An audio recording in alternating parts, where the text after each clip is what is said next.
Hello and welcome to Focus on Africa. I'm Sophie Ikenye. Our top stories. After gunmen attack a hotel in Mogadishu, we look at the strength and influence of the Islamist group al-Shabaab. President Cyril Ramaphosa's pledge to South Africans for the festive season. There will be no power cuts. It will not be a dark Christmas. It will be a Christmas where, as management has promised us, where there will be lights and where we will not be in dark. Also in the program, it's the last day of campaigning before the UK general election. Politicians are calling it the most important election in decades. We speak to African voters. If Britain was to set up relationships with Africa, I'm thinking about the exploitation of Africa, because that's really what they're going to do. The Helping Hand will introduce you to the man whose life with his deaf parents inspired his ingenuity. And South Africa pulls out of the running to host the 2023 FIFA Women's World Cup. Let's find out more in sports.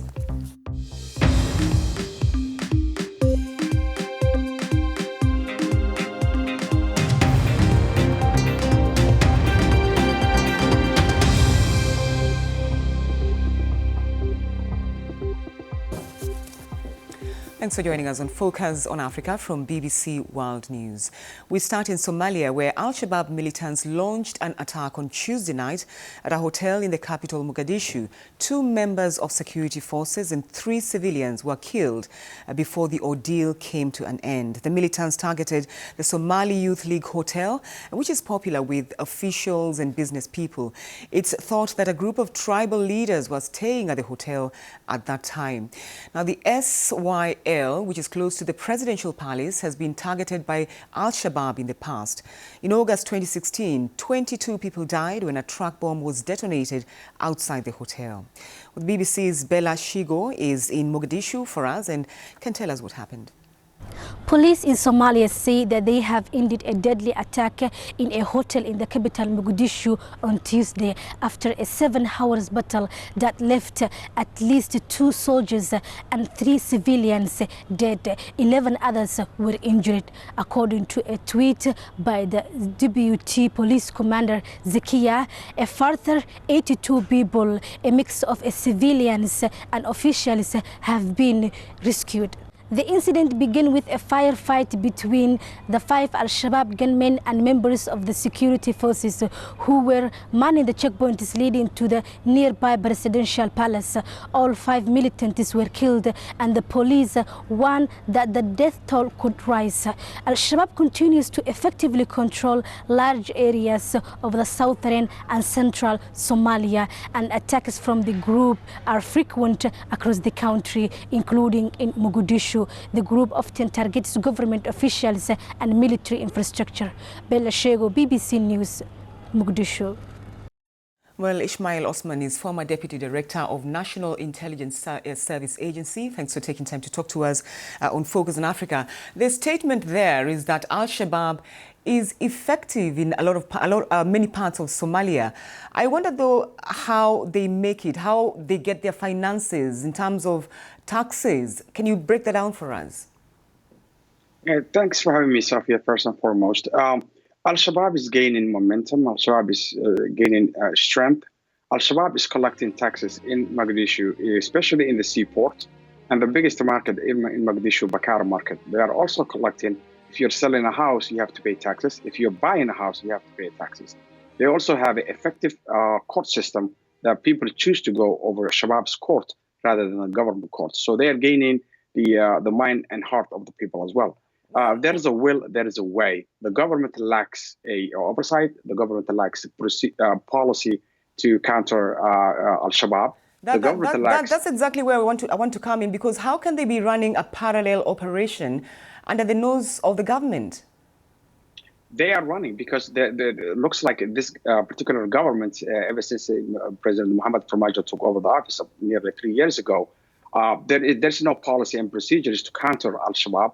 The National Intelligence Agency is pretty much dismantled. 2,000 agents was let go. Most of them joined the police forces, but there is no intelligence gathering. There's no counter intelligence. There is no effective and procedure and a security mechanism to fight on al-Shabaab. You are in government, Mr. Osman. You are in government as deputy intelligence chief.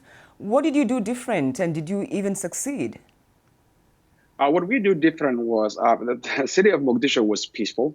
We succeeded to hold an election in 2017, February 8th. The people were walking around the city freely. There was a checkpoint, but the whole entire city was not on lockdown.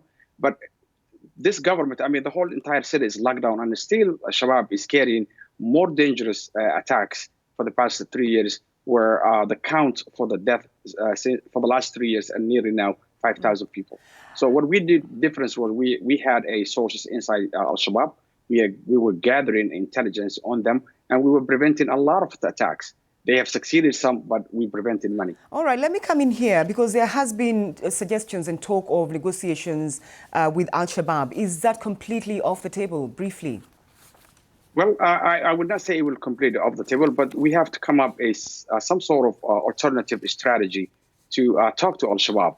Al-Shabaab, they're recruiting the young boys and girls, and they're recruiting because they have a different grievance. Some of them have grievances. Some of them are joining the group for economic reasons. Some of them are joining the group so they feel power. And if you talk to those guys, and which I did, many of them, they will tell you their ideology is not Islamic based. Their ideology, many of them are grievances, and their father, their brother, their uncle, or maybe some of them, their whole family was killed by Ethiopian forces and AMISOM forces back in 2016. So are they agreeable with the negotiations? We'll have this. It's a very long conversation. We'll have to have this another time. But well, Mr. Osman, thank you for taking time to talk to us on Focus on Africa. Thank you. Thank you. Thanks for having me. Now, you will not have a dark Christmas. That's the promise South African President Cyril Ramaphosa has made to his people after they were plunged into darkness by crippling power cuts. From Johannesburg, Nomsa Maseko sent us this report that contains flash photography. President Cyril Ramaphosa, the board of Eskom, and a number of government ministers spent most of the day here at the Eskom headquarters, essentially doing damage control and trying to deal with the seriousness of South Africa's electricity crisis. The president also revealed that the reason for these blackouts was not only because of heavy rains, but he also spoke about sabotage from within the struggling power utility. What has also come out as a great concern is that there has been a measure of sabotage that has led to the loss of, during this period, of 2,000 megawatts, where someone in the Eskom system disconnected one of the instruments that finally led to one of the boilers tripping and us losing as much as 2,000, I think it was 2 boilers.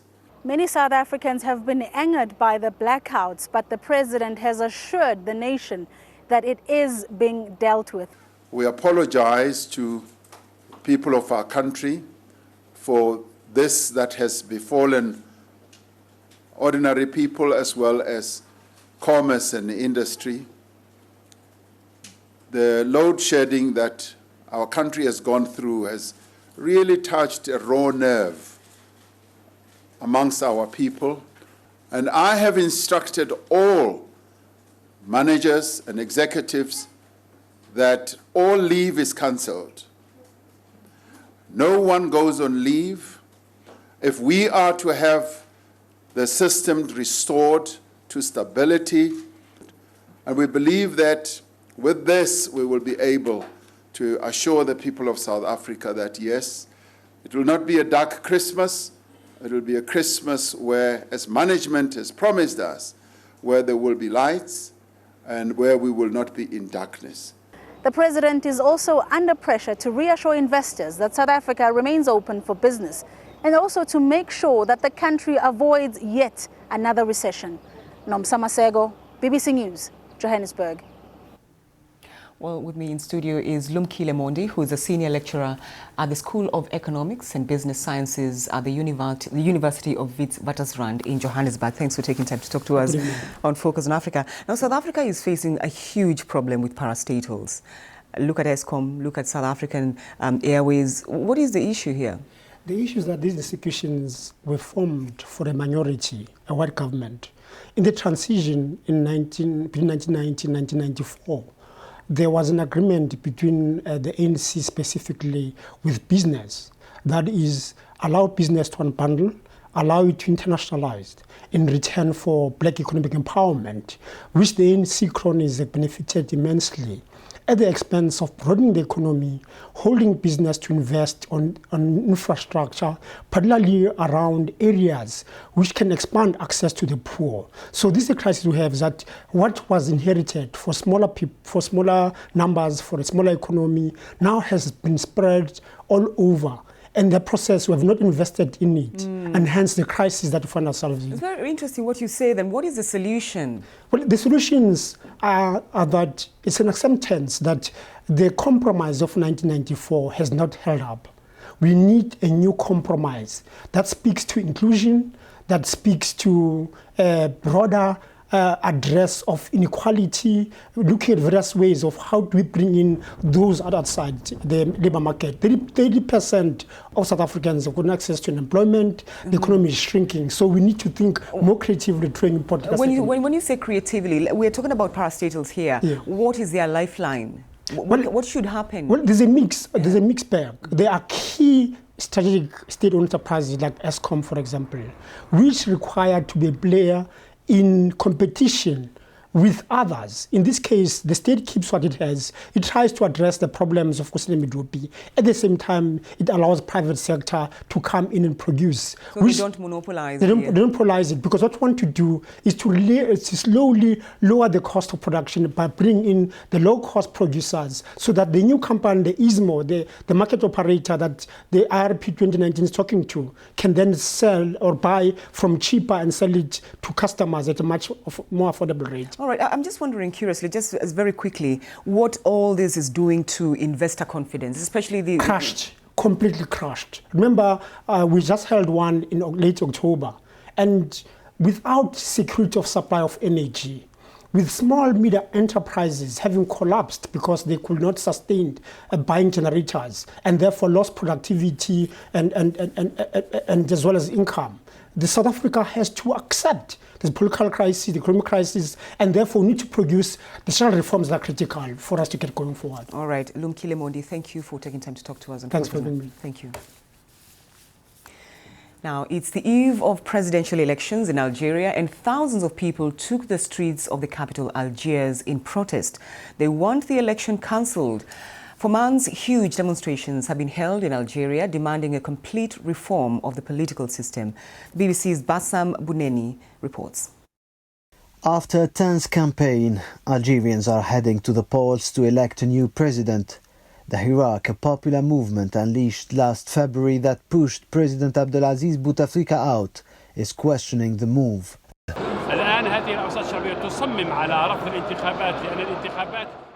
These protesters are rejecting the elections because the regime wants to redraw the old political landscape.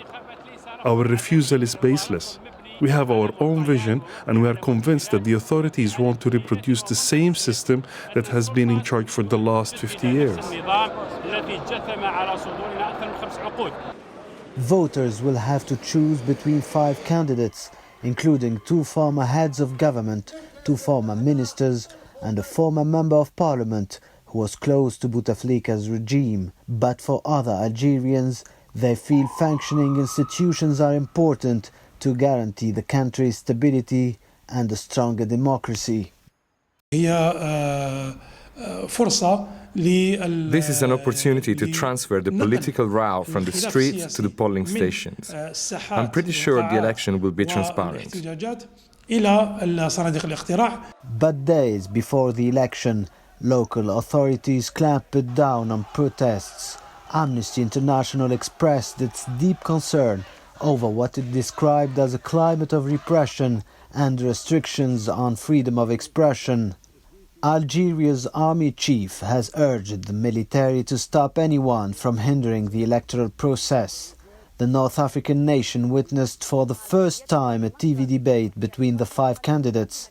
Algerian authorities are hoping these elections to contain the protests. Bassam Buneni reporting there.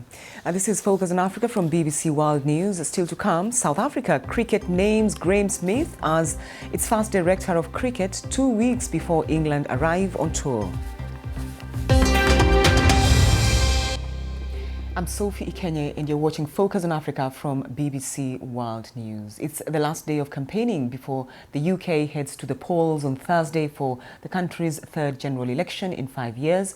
Commonwealth citizens resident here in the UK are allowed to vote in the elections, and there are many Africans. So what are the issues that will be topmost on their minds when they cast their ballots? Peter Okwoche has been finding out. Elections loom in the UK. On Thursday, millions will head to the polls to vote in a new parliament. It will be the 2nd election in just over 2 years, and the consensus is that it's all due to Brexit. 3 years ago, the UK voted in a referendum to leave the European Union. One of the main arguments was to have more control over the country's immigration policies. Many of those against the vote, or the Remainers as they are called, saw it as an anti-immigrant vote. Another argument presented by those who supported leaving say it means the UK will now not only do big business with its traditional trading partners of the last 40-odd years, but with others, including its fellow Commonwealth countries, many of which are in Africa. But Brexit is by no means the only issue of importance in this election. I'm here in Greenwich in southeast London. It's an area known as Little Africa just for the number of Africans who live here. In fact, when I want to eat African food, this is where I buy it from. Now, I'm here to talk to 4 young female African entrepreneurs and ask them what some of the issues Africans will be voting for come election day here in the UK. What we will be looking at, if you look at the number of gun knife prices, Nigerian children are of a high percentage that has been involved. Reason because the youth center is no longer there. I find in my community immigration is one of the biggest problems. Even when people are given the right to stay, I think recently I find that a lot of people get 3 years, which doesn't give you enough time for you to be able to kind of do anything. But back to Brexit. Can African countries and Africans living here in the UK use it to their advantage? If Britain was to set up relationships with Africa, I'm thinking about the exploitation of Africa, because that's really what they're going to do. It's not about an equal opportunity. I don't think that's right. I don't think that the British people are going to go to Africa and undermine them, because at the moment Africa has got resources and we're going to give you your resources, and in back you're going to improve our country. At the moment, African leaders, they are corrupt. That's one thing that has to be sorted first before we can go into trading with them. Whoever wins these elections, Africans here in the UK will be hoping that as this little island pivots away from the European continent, it will set its sights on a new relationship with Africa. Peter Okwoche, BBC World News. Let's move on now and get a roundup of today's sport. South Africa says it will not be submitting a bid to host the 2023 FIFA Women's World Cup. The deadline is this Friday. The South African Football Association says it wants to focus on improving the women's game, particularly the fledgling National League, before bidding for another international tournament. Analysts believe the country's dire economic situation has also contributed to the decision. Here in Europe, more Champions League action tonight. 2 places in the last 16 still to be taken. With 5 contenders in 2 pools, it's either Bayer Leverkusen or Atletico Madrid who will join Juventus going through from Group D. Leverkusen have to beat the Italian giants to have a chance of progressing. Shakhtar Donetsk, Dynamo Zagreb and Atalanta could all still qualify. Dynamo host already qualified Manchester City. Now, Golf President's Cup is underway in Melbourne, Australia, with the international team led by South African golfer Ernie Els taking on Team USA, which is captained by Tiger Woods. Now, each captain has 12 players, and each player is required to play a minimum of one match prior to the final round singles matches. Els says he hopes his experience will help the team to victory. Well, at the end of the day, I am captain, and between me and Scotty, we've played the most cups on our side, and I've played under numerous captains, great captains, and I'm drawing from what I've learned from them. I'm drawing from the players that I played with in all those years, and just giving them what I know. I'm just being me, and you just go accordingly.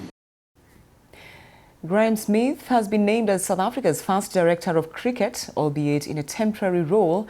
After several months of negotiation, Smith has signed on for 3 months and will begin work immediately, with 2 weeks to go before South Africa play England in a 4-test series at home. The position was created in the aftermath of South Africa's underwhelming 2019 World Cup campaign that involves overseeing all cricket played under Cricket South Africa's administration. That's the sport. Now to an invention of real ingenuity from Limpopo in South Africa. Having struggled throughout his childhood to communicate with his deaf parents, Netshizati Lucky Mashudu has created a glove which translates sign language into voice. Here is his story. Line in. Below. My name is Lucky Netshizati Mashudu. I'm 26 years old. I want to make sure that I bring voice to the voiceless community. I was raised and born in a family where all my parents are totally deaf. What is your name? How are you? I used to have this kind of an anger, say, how can I, change this kind of situation of communication barrier between me and my parents, I had an idea of developing a system that will minimize the communication barrier between me and my parents, which is a glove sensor communicator. This is a sound model. That's where the communication is based. These are the flex sensors, but basically in the meantime we're using the cables, all the communications. I started doing this at the time I was still in college. In the deaf community, it's not an easy environment to live in, because you find a lot of challenges, because you don't know how you're going to communicate with people out there and what kind of system you'll use to communicate with them. There are a lot of challenges in the working environment. Deaf people can't able to get employment, and then deaf people can't able to, to be accommodated in the education environment, because I wanted deaf people to be independent. And the reason for me to bring this glove is because deaf person, by just wearing a glove, if he or she is signing you wearing the glove translates sign language into voice. Instead of deaf people having interpreters, they can only just wear a glove. When they sign, the glove translates sign into voice. You as a hearing person, when you talk, while a deaf person is having a mobile application, it's going to detect your voice and translate it to South African Sign Language animation. What is your name? What is your name? How are you? How are you? We're trying to open some ways for deaf people in the education environment, in the working environment, because the challenge is that most of the companies can't able to accommodate deaf people, because they're saying that there are no system in place that are helping them for communication. And that's why we said the glove will create independence, it will create confidence. Fascinating, isn't it? Well, don't forget you can get in touch with me and some of the team on social media. I'm at Kenya. But that's Focus on Africa for now. Thanks for your company.